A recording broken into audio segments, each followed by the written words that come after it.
boy, oh boy! Would you look at that? Would you look at that?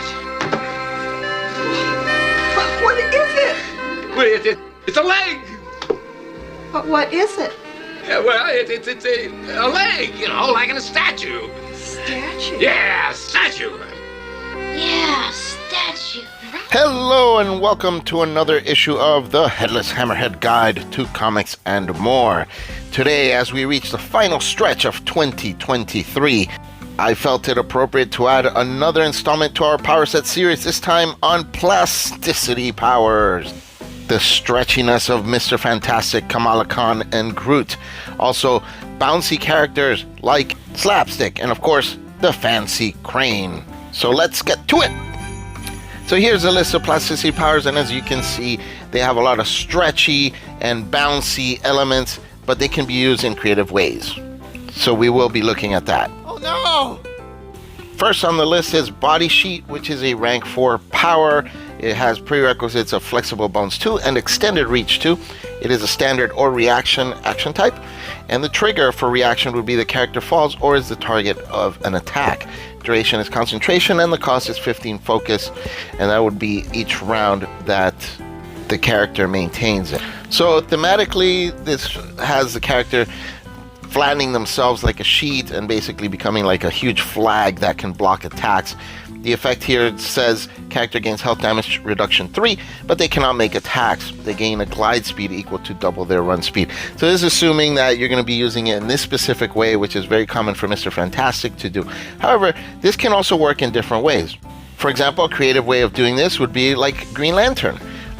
You can create a projection that becomes like a shield. You can turn your arm into a shield or into wings that help you glide. Things like that. So you can get creative. Don't limit yourself to what the description says, because all of these powers have multiple uses. Next up is Body Sphere. This is a rank 4 power. Prerequisite is Body Sheet, which has its own prerequisites. It's a standard or reaction type of action. The trigger for reaction is the character or an ally is the target of an attack. Duration is concentration. Cost is 15 focus per round to upkeep, and the character forms their body into a sphere, protecting up to one ally per rank squeezed into the same space. Those inside the sphere gain health damage reduction 3 against outside attacks, but they cannot move on their own until the character releases them.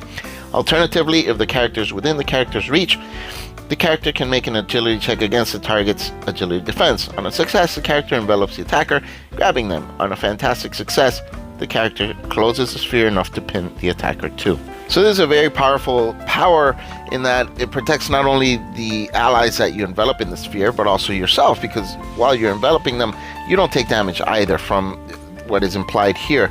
And if the attacker is attacking, you can envelop them as a reaction, and again, you won't take the damage from the attack based on the implications here, and instead can envelop them and even pin them based on how you roll. So this is a really, really good power. The only bummer is that it is a rank 4, so you have to be pretty high in rank to be able to use this, but it does provide damage reduction 3, which is great. It does limit the movement of whoever is inside the sphere, but it doesn't say that it limits their attacks. Now, of course, thematically, if somebody attacks and they're within the sphere, they're going to be hurting the person who's enveloping them. As a narrator, however, I would probably allow certain exceptions to this if the character's using it like how Green Lantern would do, or Sleepwalker, where they raise an inanimate object to block the way or to envelop the person. Then we can definitely work around these limitations. Now we have Bounce Back. The character bounces back from even the hardest falls. It's a rank 2 power. Flexible Bones 1 and Slip Free are prerequisites. It is a reaction. The character takes damage from a fall or is knocked prone would trigger it, and it is instant, costing 5 focus.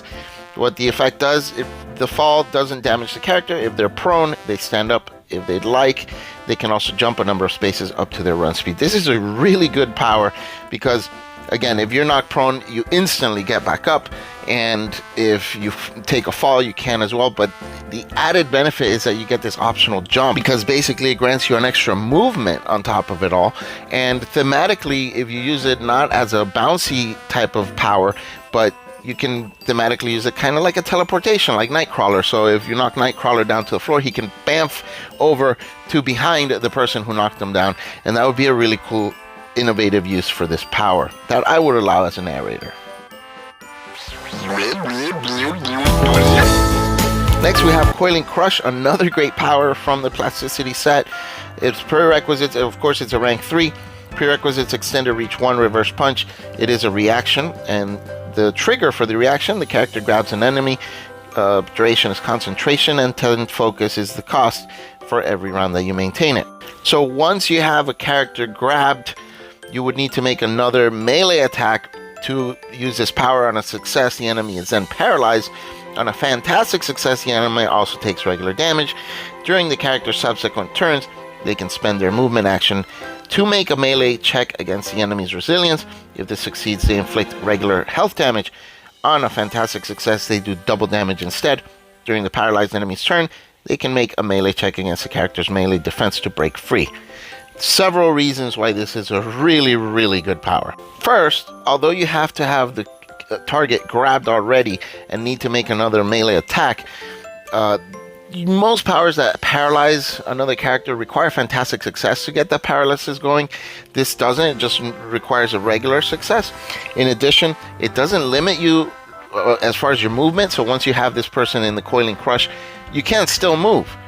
It doesn't say that you can't. Although, if you want to cause damage, it does use up your movement action to do so. But this is an added bonus. You can use a movement action as an attack with a potential double damage if you get a fantastic success. So you can do your regular attack, use a reaction if you have an attack that uses a reaction action, and then you have a movement action now that you can use as an attack as well with the Coiling Crush. It is really powerful in this way.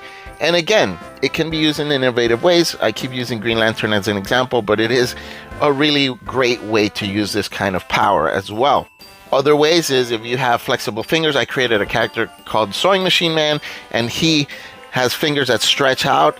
He's like just flesh and muscle, has no skin, and he can shoot his fingers out like darts, or stretch them out like a hook or a corded spear, like how Sub-Zero in Mortal Kombat. So you can also use Coiling Crush by just shooting out a finger in this way, wrapping it around, and you can use the Coiling Crush that way and have your character still free. All he's using up is a finger. So I highly recommend this power. This can also be used against not just characters, but to crush other items or objects, or to get a grapple on, say, a car that might be falling, things like that, or to save a civilian. It's a really cool power. I highly recommend you take it. It's one of the most useful powers and strongest attack type powers in the game. Now we have Extended Reach, which has 2 levels, Extended Reach 1 and 2. Basically, your reach grows. For Reach 1, there's no prerequisite. For Reach 2, you've got Extended Reach 1 and Rank 2 as prerequisites, permanent duration, and the effect is your character's reach quadruples, and character's reach is 10 times normal for Extended Reach 2. Good power. This is great for if your character has high melee and not high agility, then you can have a melee combat from far away and even avoid attacks against you from the person you're engaged with in that way as well. Other uses for this are, again, if you have a character who can teleport or teleport parts of their body, things like that, you can use this in a teleportation kind of way, where instead of stretching your arm out thematically, your hand teleports to catch something and then teleports back to you. Really interesting ways that you could use this as well.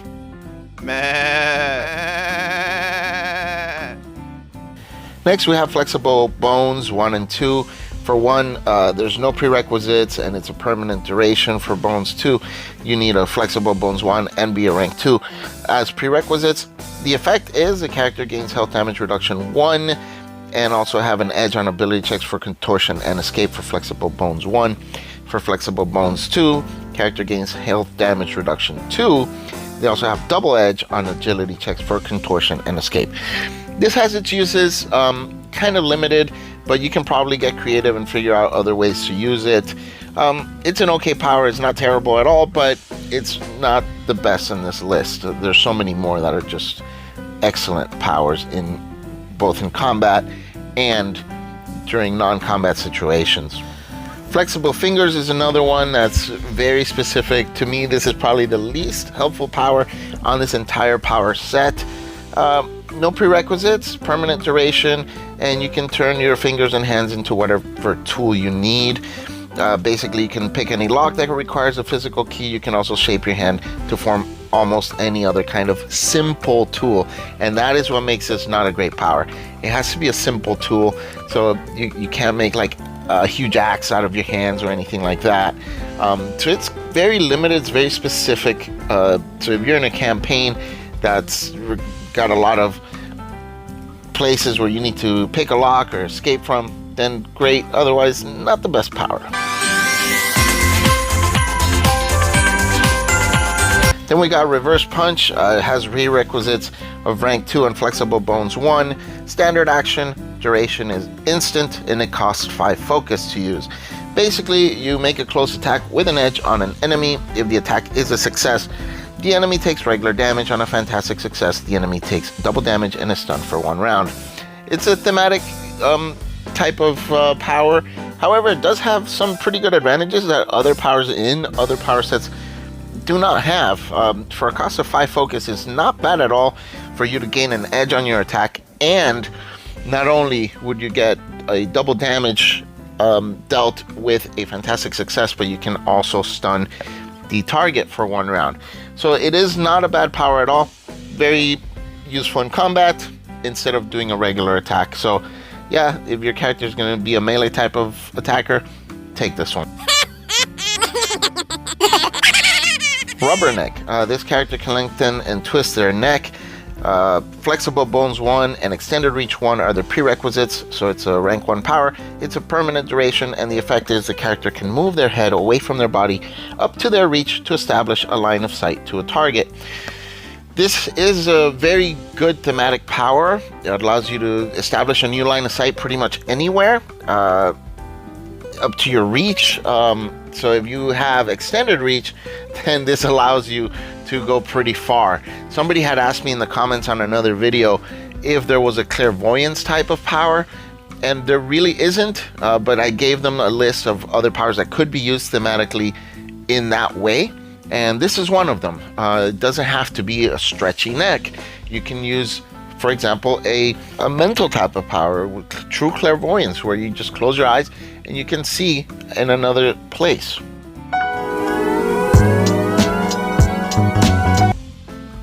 And finally, we have Slip Free.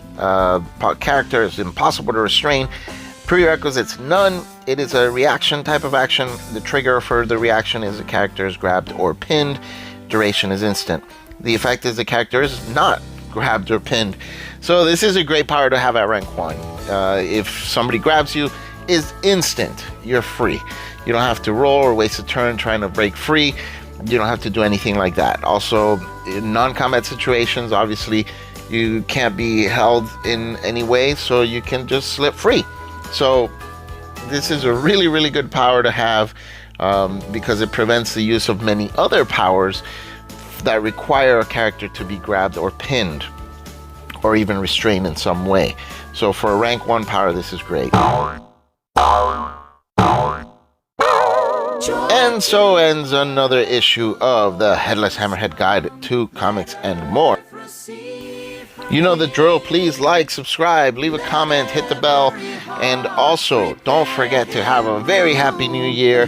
This is our final stretch of 2023. It's been a very interesting year in many ways, but it did bring us this game, which is a really good thing. I've enjoyed every session that I've had with my players, and I hope that you are having fun too. If you haven't started, you will definitely have fun. Make the most of it. Don't ever forget, the whole point of it is to have fun. Don't get too caught up in the rules.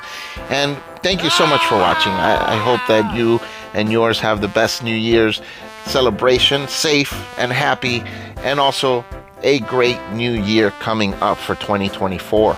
And what can make it even greater is winning something, and I have a contest where you can win. Yes, everything that Marvel Multiverse role-playing game is officially released by Marvel. you can win it. I will send it to you for free. Once I reach 249.2 followers or subscribers to my channel, I will pick a winner based on the comments left. Every comment you leave gives you one entry to the contest, and I don't hold anything when I ship. As they are released, I send them to you, so you'll have them probably even before they're released, because I do get things very early. You'll get everything from all the expansions, all the adventures, dice. You'll get everything that Marvel releases for this game. Email me or leave a comment if you have any questions, and please don't ever forget, we don't bite here.